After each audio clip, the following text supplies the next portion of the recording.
This next painting is a favourite of mine. I painted this painting a couple of years ago of a basilica in the suburb of Kazimierz in Krakow, Poland. This is one of my favourites. Enjoy the process. Okay, so this is a scene from Kazimierz, a suburb in Krakow, Poland. This painting I painted about 2 years ago. It really is a favourite of mine. I've always enjoyed painting images of the city, this particular city. I love Krakow. It's a really beautiful city, very picturesque, very old, and it just has a really gorgeous sort of feel about it. All of the streets, all of the main shopping areas, the main plazas, the town square, every space in this city I just thoroughly love to bits. So in particular, I chose this particular image as it really sort of spoke a lot to me about the mood that the city has. A lot of the streets just have gorgeous sunlight draping the buildings in gorgeous shade. And there was a real mood about this particular street. It was very dark from the shadows that were being cast, and there were just really nice highlights and a nice focal point of the tower of the basilica, of the Corpus Christi basilica, right at the end of this view. And so I wanted to really capture and highlight that the basilica, and this particular street really just funneled the view all the way through to the end to this little tower. So I really enjoyed painting this. The idea of really wanting to express the mood of the dark tones against the light contrast was something that I was really looking to do. So anyway, I proceeded to paint this image.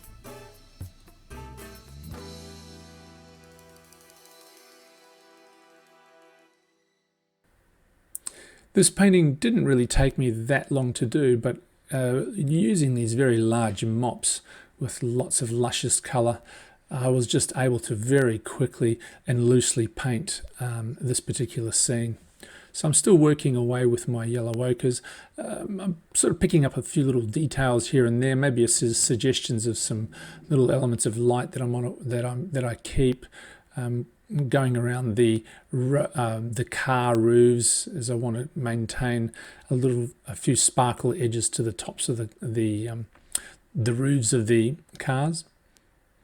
Now sort of working in a little bit of burnt sienna into the yellow ochre, again to vary the tone, the base tone, so that it's not just all one tone. So it's not just yellow ochre, but a combination of ochres and browns, and even just some sort of greys mixed in with that, because in essence the scene was still very dark, and I wanted to incorporate some of the darker tones into this first wash.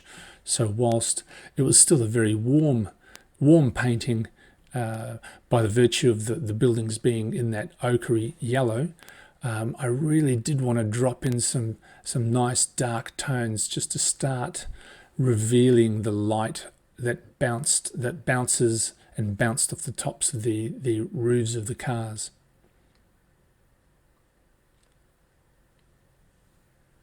So by merging burnt sienna with the cobalt and alizarin, I'm picking up a lot of these grey tones, just lusciously laying down some nice dark brown and warm ochre colours.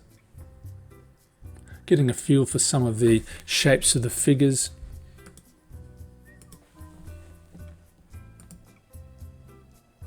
And in general, just draping a lot of tone down over the bottom portions of the painting.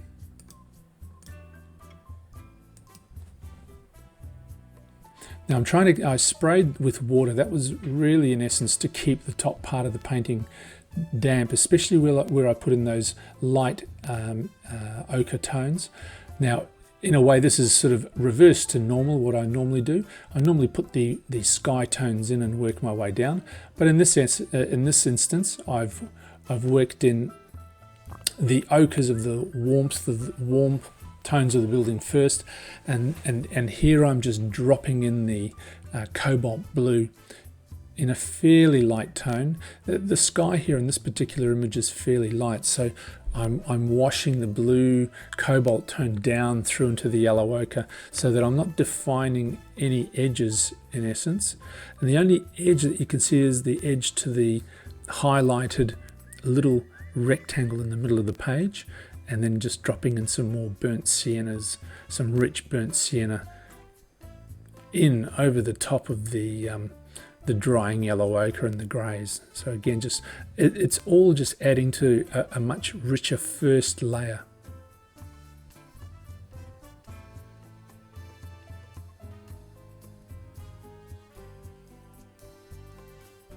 So working my way around with these dark browny greys now into the depths of the image and into the shadows. Again, just picking up some, sharpening up some edges here and there.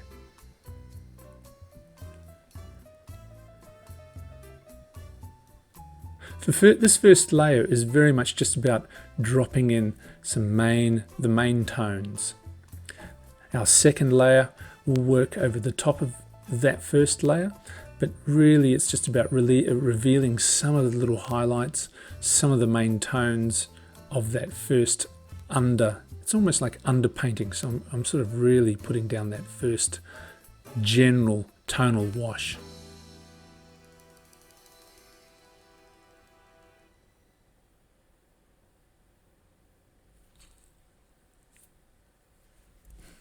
So I've worked my way down now, down to the street, to the level of the cars and the street below. So again, just still dropping in these dark tones. I mean, the buildings on the right-hand side are all very much in shadow, so there's no harm in dropping in a variety of different tones into that right-hand side.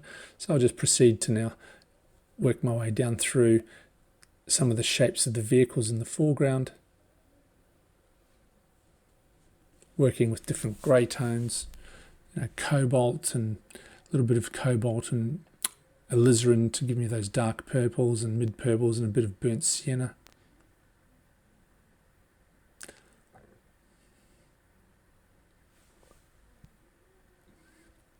So now really getting into some of these darker tones incorporated into this first wash. I mean, the street is very dark. I don't want to completely destroy the light, obviously, in the tones that I'm painting when I'm painting the street. So I've got to be a little bit careful to make sure that I leave some white highlights here and there.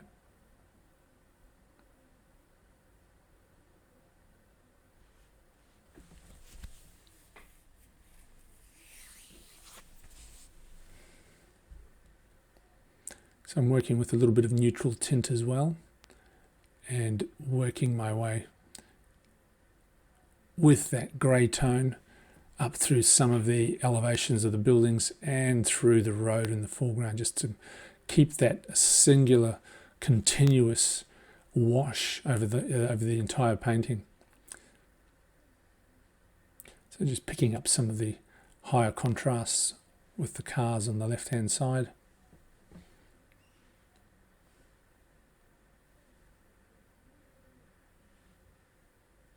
So you can already get a feel for the entirety of the image in terms of how the shadows will sit, how the light elements are revealed, and where some of the darker tones and high contrast elements are going to sit.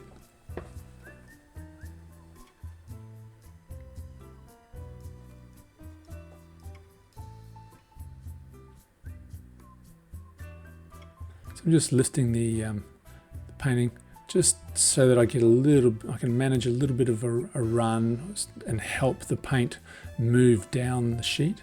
So I've put it back down and just continue to work with some of the darker tones.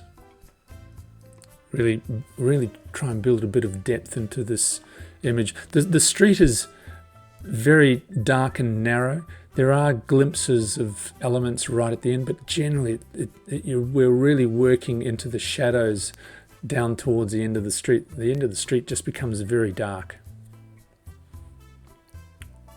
So angled paint strokes, brush strokes, just to then not have a static arrangement of brush strokes. When this dries, there'll be a nice varied gradation. And here's the dry painting now.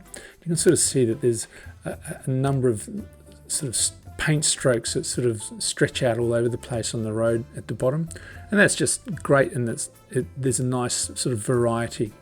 So this second layer now that the first is dry, is really now picking up all of the mid-tones, all of the mid-tone elements. For example, the turret of the tower. This entire turret generally will be painted along with the transition with the bricks at the bottom.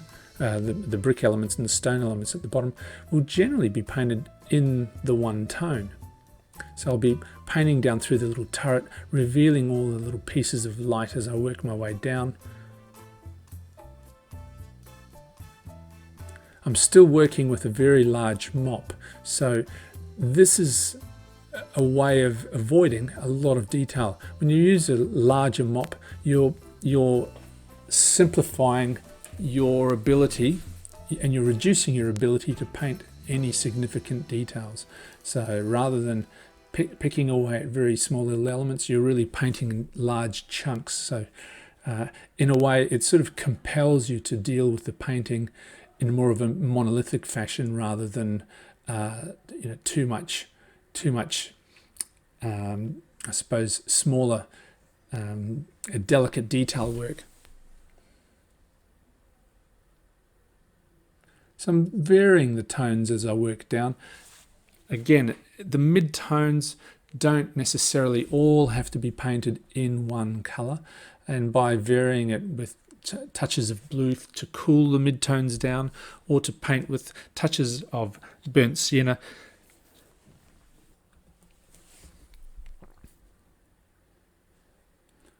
just all sorts of greys, warm and dark. It's really just a case of working with a mid-grey and adapting it to the tones of the elements that you're painting. So here I'm continuing with the mid-grey. I'm working that mid-grey, slightly blue, slightly brown, just working this mid-tone down through the tower. So I know that the bricks have a slightly warm brown tone to them, so I've just added that warmth to this mid-grey, and just very quickly picking up a few little details here and there, little highlights. Sometimes even the way the brush stroke works its way through the tone is enough of a detail for it to settle and be recognizable as a small element in the things in the facade that you're painting.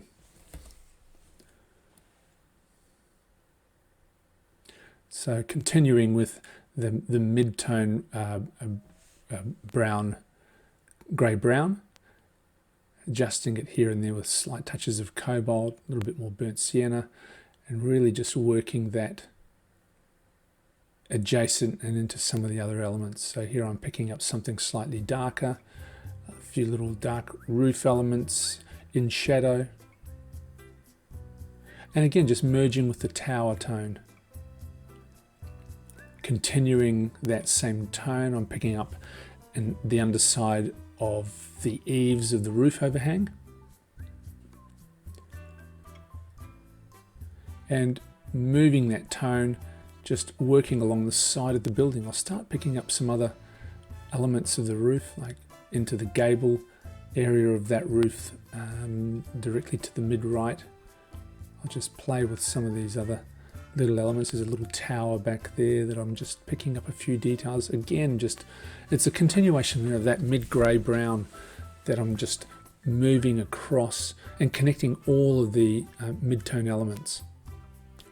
So again, I've just worked the little tower, a few little pop-up little turret on,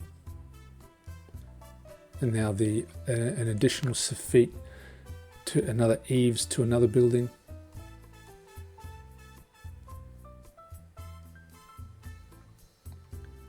So adding a bit more burnt sienna with the cobalt, slightly darker, so that darker tone will just merge back into the slightly lighter tone.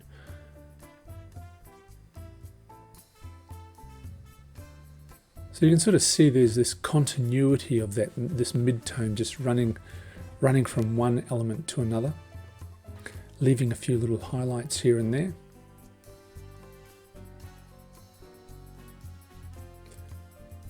The idea behind merging all of these elements is that your eye will then run over a lot of the shapes, and because the side of the building is in shadow, these midtones will tend to dry up. When they dry, they'll tend to lose about 40% of their tone, so they'll dry fairly light. So we'll have the benefit of being able to go and paint over these midtones once again. So here I am picking up some details on the side, on the facade of the elevation of the building, the facade of the building. And these are just little window details and awnings and just little highlights on that facade, dropping in while the other grey tones are drying but still damp. I'm just dropping in other little dark, stickier dark accents of this midtone.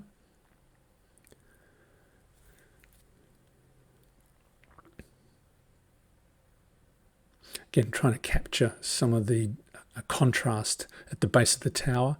The base of the tower is in a fair amount of shadow, so to try and give the vehicles in the distance some relief with the highlights on their roofs and canopies, we tend to paint the edges around those vehicles with the shade and shadow tones. So suddenly I've turned a mid-tone a little bit darker at the back, just slightly darken the tone, picking up a few details through that very light area.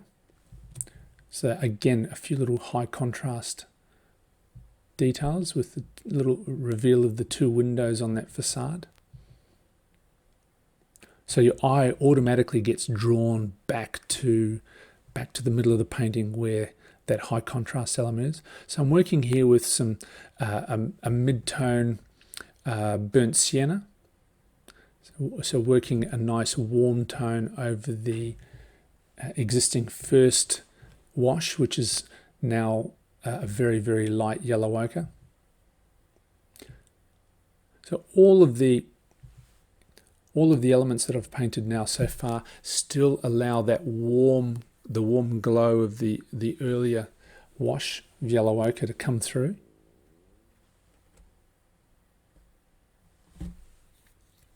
So again, just merging a mid-tone grey. These are starting to get a little bit darker, these tones, as we're working our way towards the foreground and picking up some little details on the facades. The brush strokes are tending to be a little bit more a rougher, more dry brush.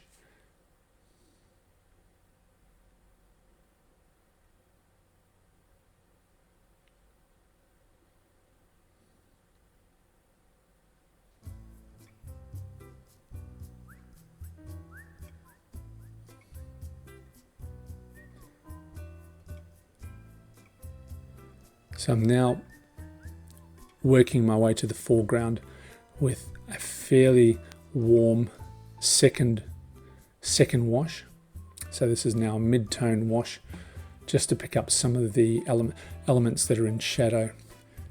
This is the right-hand side is the side that's in shadow, and the left-hand side of the street is really fairly all in light.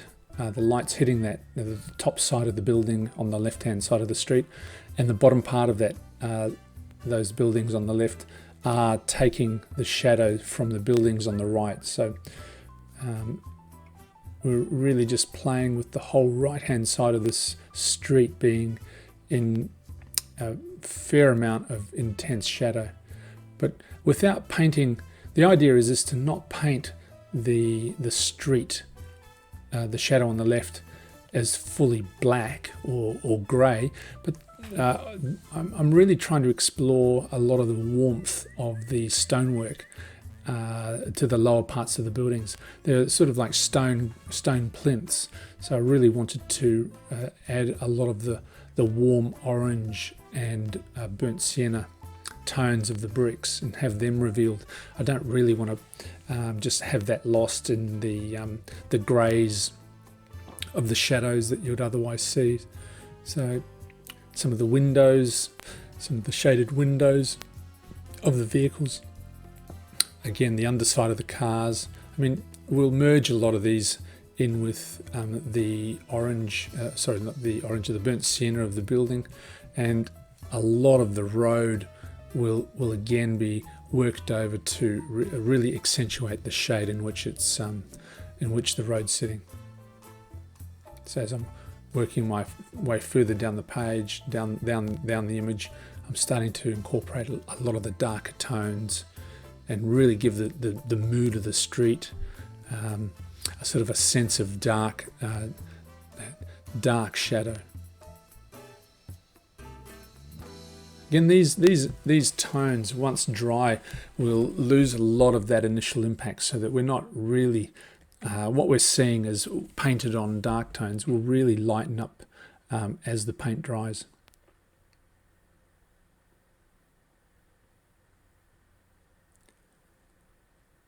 So just working with fairly dark, cool tones.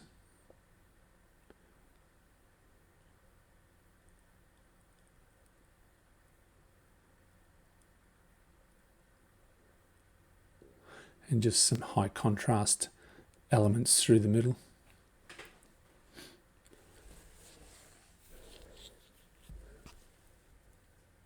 So you can see that the buildings in a way have merged with the tones of the shadows of the street.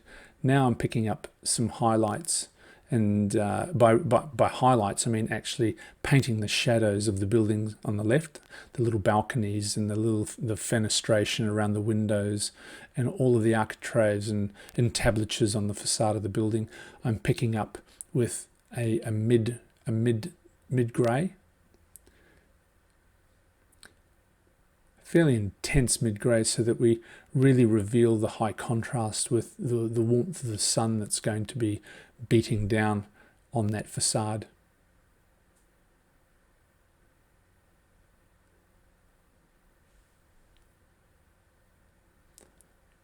So leaving the white, revealing the white. The roofs on this building are fairly dark, so without getting too dark with the building roofs, I've painted it in a fairly light mid grey, a cooler mid grey, and that sort of definitely separates the tonal play from the left to the right hand side. So all of the buildings on the right hand side have this warmth and a warm sunny glow to them. Even in the shadows, they've got retained this nice warmth.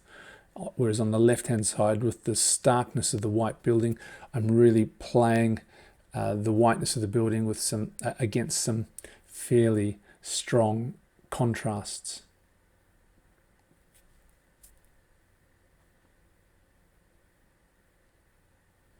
So I'm still working with this one large mop.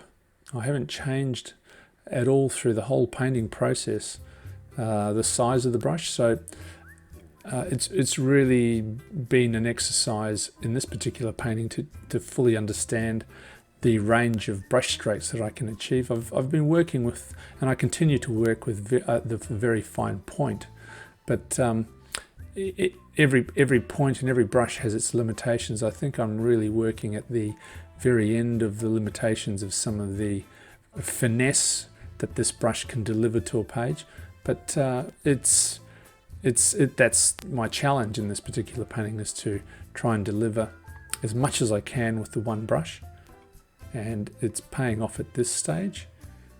I'm able to really develop a feel for what this brush can deliver. So I'm continuing again with the high contrast shadow against the white of the building, and it's in this sense I'm really understanding and delivering an image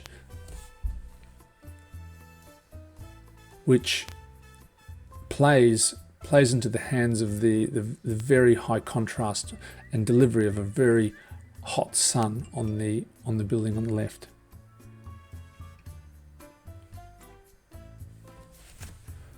So the balcony shadows, the undersides of the balconies are extremely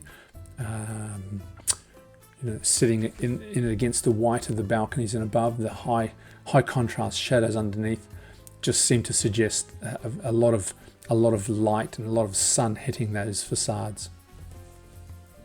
So continuing with the dark elements below, picking up some of the building elevations, lower balconies, window reveals, window recesses, some of the reflections on the windows on the ground floor coming through soon. These are just little details fixed to the facades of the buildings. But in general, there's just a playful interest of dark against light on the left-hand side. High contrast as opposed to the very dark and playful greys and oranges and burnt siennas that are all merging together on the right-hand side. Wet on wet, whereas on the left-hand side, very much a high contrasting play of light against dark. And this is typical of a street that's not only bathed in sun, but also on one side of the street, bathed in sun, but on the other side, bathed in shadow. So you get these two extremes in one image.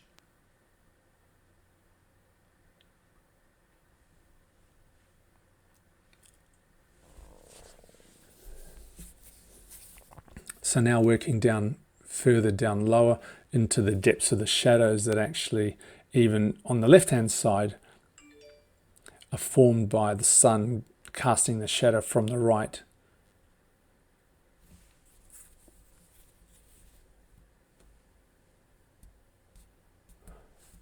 So again, the details of the shadows hitting the ground floor of the left-hand side building. And now working my way across to the right with that same dark tone.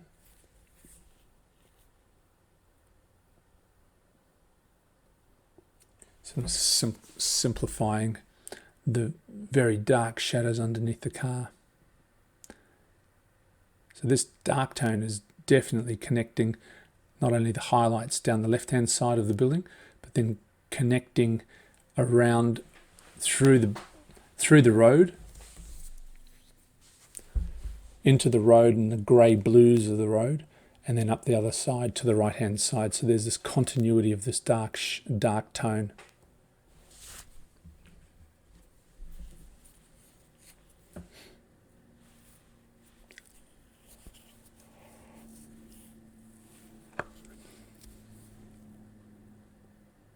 So here I'm working now with a very small, thin mop.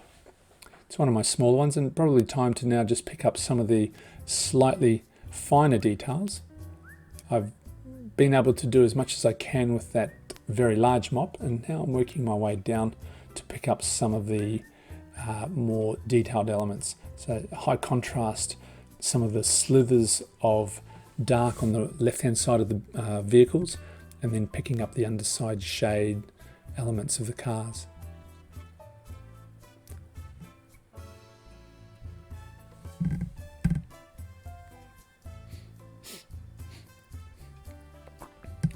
Some of the shapes of the bonnets and the backs of the cars.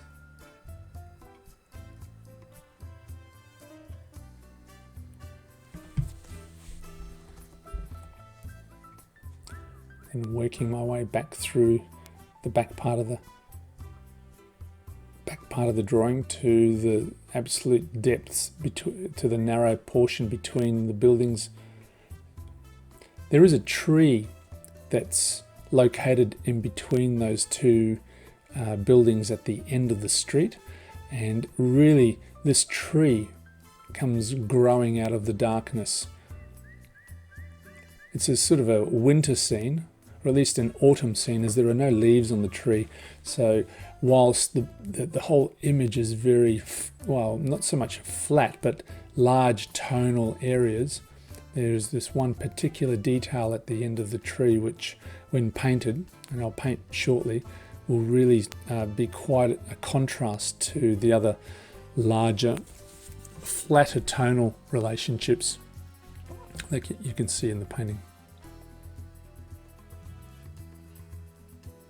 So just adding some figures to the right hand side. Again, these are figures in the foreground, slightly darker than the background elements, but enough definition to the figures to suggest that they're standing in the shady, on the shady side of the street, in the shadows. So there isn't such a great relief of tone and colour on these figures.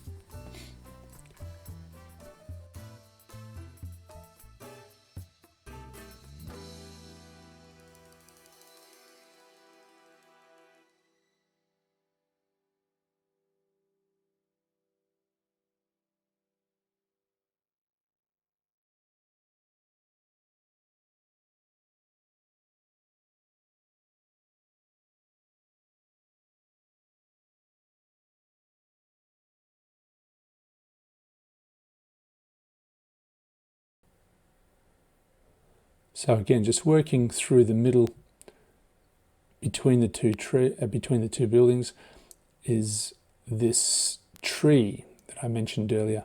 It has no leaves and it is very spindly. So as an autumn tree, it has lost all of its leaves, and by painting it as a series of very thin lines, I'll in fact use a rigger for this as well. I'll be using between the little mop, but I'll also be using a very fine rigger. Here is the rigger. So now I'm working with the rigger to really paint in these very thin lines. So all of these lines will work as a very interesting contrast, very spindly series of details of a very delicate tree sitting as a focal point at the end of this street.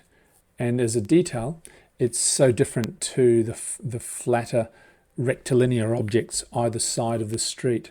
So the tree acts as a great focal point to not only take your eye down to the high contrasting elements of the tree against the white of the buildings, both sides left and right, but as a contrast against the light brown tower behind the tree. It just sits there nestled, almost clamping all of the edges of the buildings together through the use of this tree.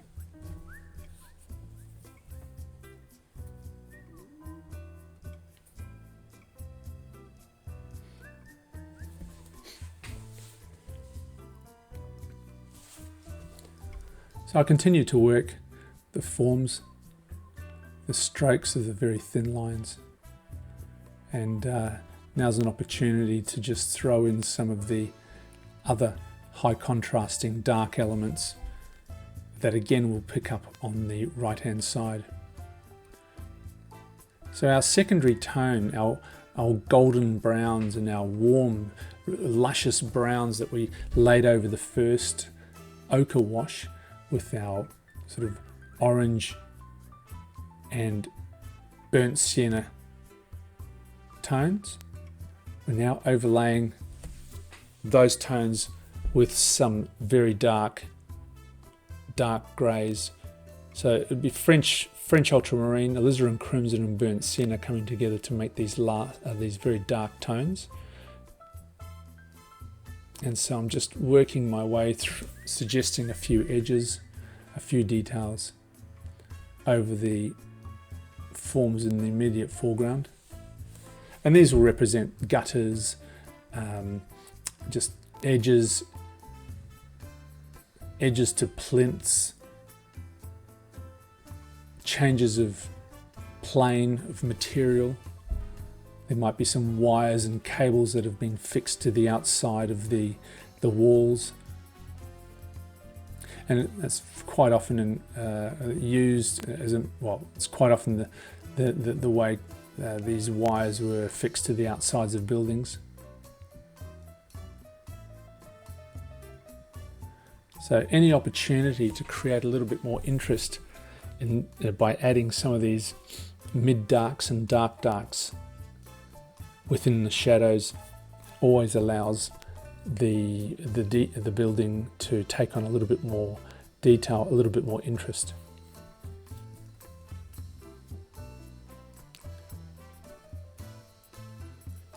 So I'm adding a little bit more detail to the tower at the back, making sure that I don't contrast too much between the elements of the tower and the tree directly in front of that. If I start painting elements too darkly on the tower, then there'll be too much emphasis placed on those high contrast levels, on those high contrast elements, as opposed to the elements I'm really trying to emphasize between the tree and this foreground. So just playing with the awning again, just darkening that up so that our eye is led into the distance of the image.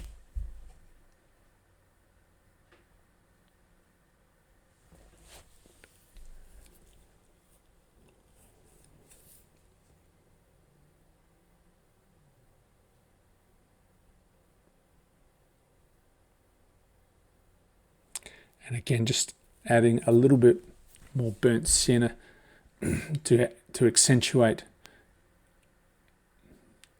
some of the very rich brown and dark stonework on those lower elements of the walls.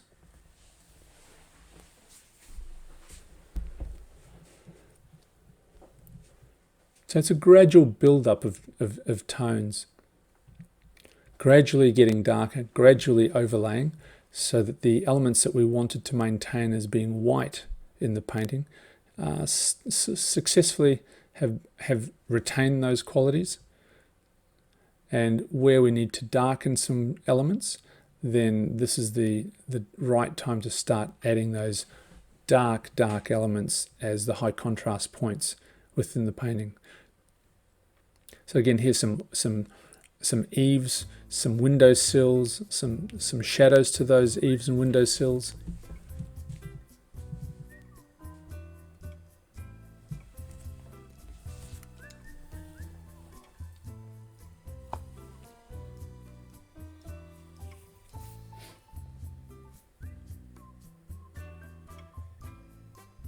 Some signs. These are dark signs that are sitting on the shaded side of the street. And again, just adding another level of depth to the darkness of the figures in the foreground. So I'm just going to change that with a little bit of cobalt blue. And the cobalt blue, whilst is a very vibrant colour, just sits beautifully against the black and against the background of the yellow ochre and burnt sienna. So sitting in the shadow, this figure's jacket may very well be a much lighter blue, but using cobalt against the black makes the figure, feel like the richness of the very light blue jacket is just accentuated in the shadow. Again, some more details, some more downpipes, a bit more fenestration. All just adds to the level of detail and richness and contrast in the painting. Now, we haven't painted a lot of elements in the very thin brush, but I find that working with the rigger brush, I'm now introducing the last pieces of detail, and these elements, whilst they're very dark, are either painted, or can either be painted with the rigger or a very and it could be another mop, but I'm finding that as I get to the end of the painting, a lot of the elements that I'm painting are those very thin, small, high contrast elements. So the rigger becomes quite an appropriate brush for some of this work towards the end. I would never start a painting necessarily with a rigger, and there is a sort of a natural progression from the larger, flatter washes of larger mops through to the dry brushing and use of very thin brushes to sort of articulate some dry brush details as you get to the end of the painting. Here I'm introducing some more alizarin toned colours. So I'm using the rigger to paint a lot of those final details in dry brush. They just give a little bit more vibrancy and harsh contrast to some of the details. I'm now painting with a slightly more alizarin crimson tone, so adding a little bit of warmth to what would otherwise be fairly cool and fairly monochromatic sort of greys through the bottom of the painting. So I've just added a little bit more warmth to some of the car forms. Again, another overlay of the shadows with the darker tones. The paint is a little bit stickier, so I'm sort of working with fairly thick sticky paints and working my way just down those sides of the vehicles, which I'm forever adding a little bit more contrast to the forms, just to pick up another level of light that I wouldn't be able to achieve. So nice and dark underneath the cars. That really adds to the contrast and just means that the cars are fairly high contrast. Now I'm going to add a wash over the top of the existing tone of the road. Very, very wet. I'm really using this technique to merge both the figures and the shadow of the cars, and really just add another level of drama to that whole foreground. So it's a sort of a merging of elements without there being too many distinct specific elements, like stick figures, for example. I've merged the shadows of the figures and in a way dissolved the legs and added them together to the shadow of the car on the right hand side. A few other details, a few last details, a little highlight to a lamppost sign, a little cobalt, French Ultra cobalt blue sign, as just a simple little element on that one side of the street. I'll add a little post to that. A little bit more articulation of that dark tone down some of the elements of that facade. Again, just another level of detail and contrast. A few little details sticking out of the left-hand building. And a few touches just to improve the contrast of some of the shadows against the light elements and the light that in fact falls onto the building from the sun. So that's just always working to improve the contrast and the definition of the light against dark. And I mean, this is an impression. These are just lines and elements that are painted to just create an impression of effectively the shadow being created as the sun falls onto these objects. That's all we're doing. We've got a lot of elements on the right hand side which are in heavy shadow, and then a lot of relief on the left hand side, and the contrast with the final image. This is the final image now. So the Corpus Christi basilica in the suburb of Kazimierz in the city of Krakow in Poland.